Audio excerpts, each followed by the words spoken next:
Et on démarre ce résumé des matchs par ce Portugal-Congo.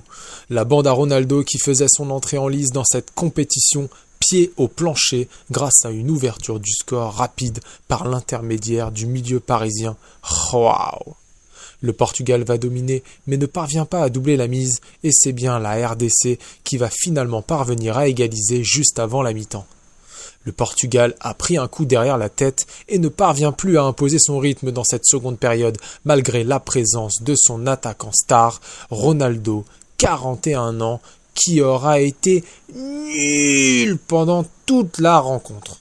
Portugais et Congolais se partagent le point du match nul. Et on poursuit avec cette rencontre qui opposait l'Angleterre à la Croatie, avec des Three Lions qui vont plutôt bien rentrer dans leur compétition en dominant cette équipe croate. Les Anglais vont mener au score à 2 reprises grâce à un Harry Kane des grands soirs, mais seront rejoints à chaque fois par des Croates réalistes et inspirés, comme sur ce deuxième but de Musa qui fait suite à une action collective de grande classe.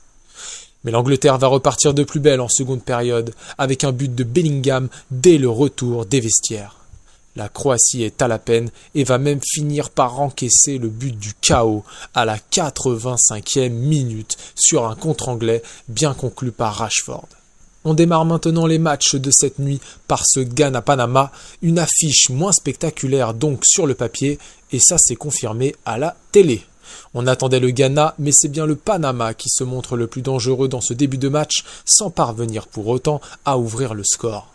Le Ghana va progressivement rentrer dans son match et les plus téméraires d'entre nous qui auront su résister aux sirènes du sommeil auront même le droit de voir un but au terme de cette souffrance à la 95e minute, usant. Et on termine enfin par cette opposition entre l'Ouzbékistan et la Colombie.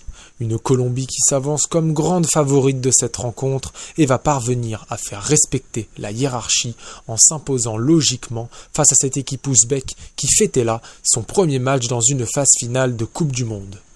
On notera quand même que c'est une équipe accrocheuse qui aura fait face à la Colombie, mais qui malheureusement n'aura pas su résister suffisamment longtemps après leur égalisation à la 60e pour pouvoir espérer mieux dans ce match. La Colombie l'emporte et s'empare donc de la première place de ce groupe.